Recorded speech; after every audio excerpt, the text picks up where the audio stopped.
Se a gente tiver níveis de investimento, então eu tenho investimento de curto prazo. O que é o curto prazo? Até eu ter 6 vezes o meu custo mensal, eu tenho que ter isso com liquidez. O que é? Se eu precisar do dinheiro hoje, amanhã eu tenho ele na mão. Exatamente. Okay. Qual é a referência entre nada e 1000? É isso aí. Falou, enquanto você está aqui, as despesas estão vindo, chegando nos boletos. Então só está saindo. Verdade. E não está entrando nada. Então eu falei, cara, ainda fosse R$500 e sobrasse 200, é 200 que entrou. 200 e nada, o 200 continua sendo muita coisa. Um outro assunto importante, Marcos e Rezende, é ter uma reserva de emergência de pelo menos 3 meses de despesas, né? Então, uma reserva de emergência para 3 meses. É importante isso, Rezende?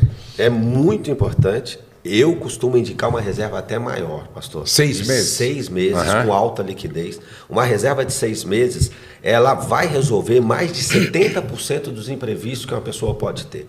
Então, 6 meses. Para mim é assim, é uma reserva por 6 meses, é investimento, não estamos deixando dinheiro debaixo do colchão, é investimento, mas com alta liquidez. E aí, isso é importante. Dali você começa a fazer investimento de médio prazo, longo prazo, que você tem outros objetivos.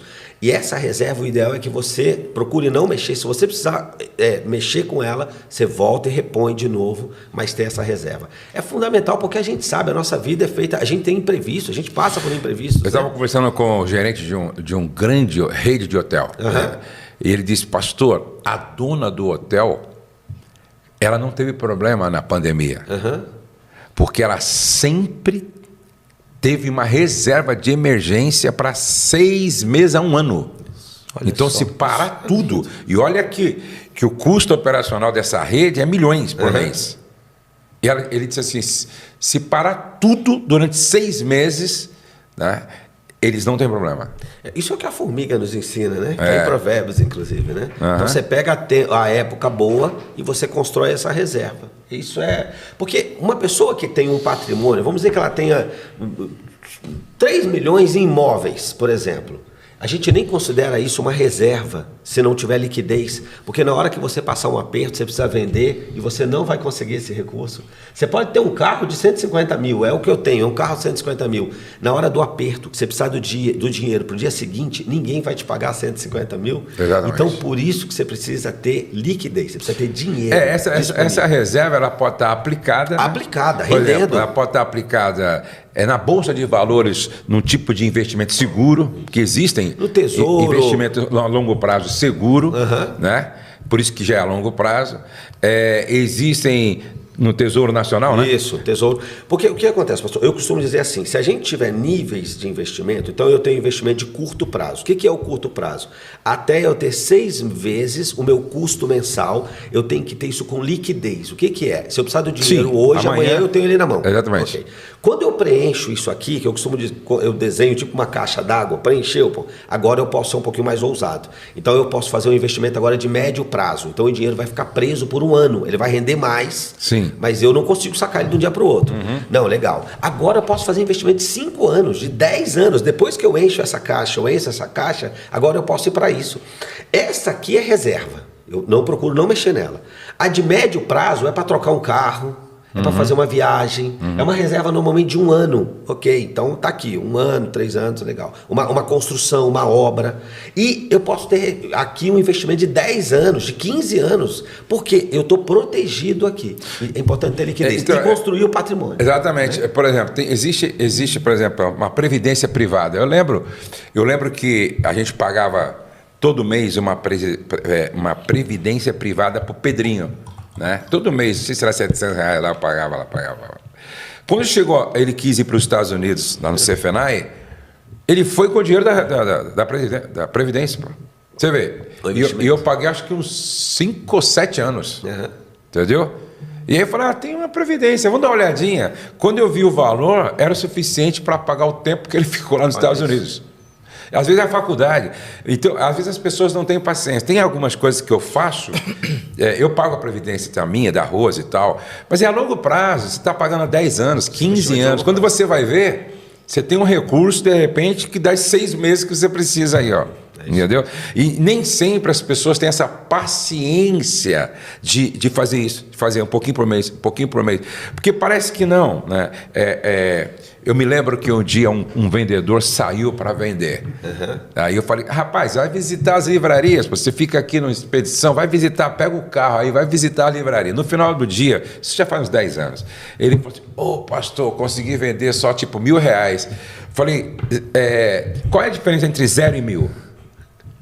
Então é isso que as pessoas precisam entender. Guardar R$10 todo mês, guardar R$100 todo mês, guardar R$200 todo mês. No final, cara, isso mesmo. Você leva um susto do que você conseguiu poupar. É isso mesmo. Mas se você ensina o seu filho, mas assim, num primeiro emprego, vamos dizer que você tem um filho que começa a trabalhar com 14 anos, e você ensina ele a viver com metade ou menos da metade, um investimento, e aí R$150 por mês, durante 35 anos, ele investindo bem, sabendo investir com sabedoria, ele pode chegar no final de 35 anos com cerca de R$1 milhão.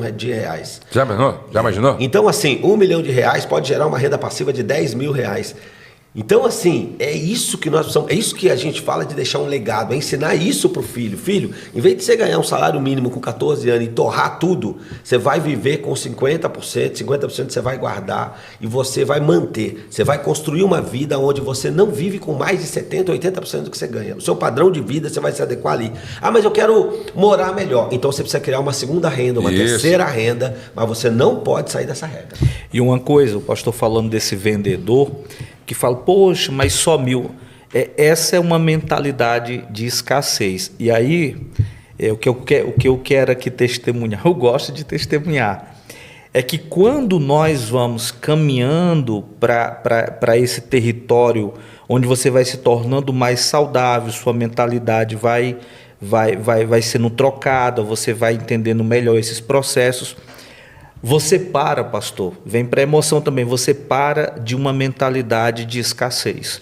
Pastor, eu posso aqui, para a glória de Deus, e eu falo isso com alegria, eu tenho 48 anos, eu tenho 28 anos de ministério, mas eu nunca ofertei na minha vida como eu tenho ofertado ultimamente. E não é que, pastor, quando você entra nessa rota, e você vai, não estou ainda onde eu gostaria, ainda tem muitas lacunas, mas você vai deixando de escassez, você vai deixando de ter essa mentalidade, você vai ficando mais saudável e você se torna uma pessoa, pastor, de escassez generosa.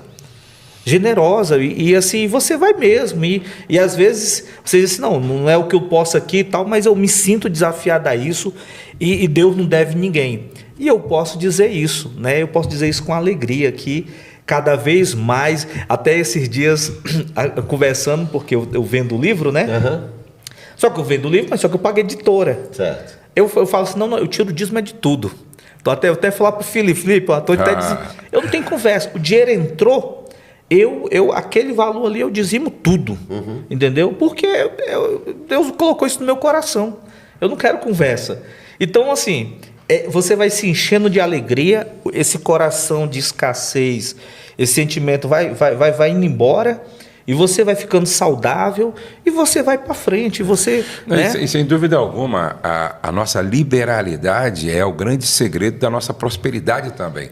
Porque não adianta nada você ser um bom administrador e um muquirana, um cara sem visão generosa. Continua com a mentalidade de escassez, né? Ele aprende tudo que nós estamos falando aqui, mas o cara ainda continua com a mentalidade de escassez.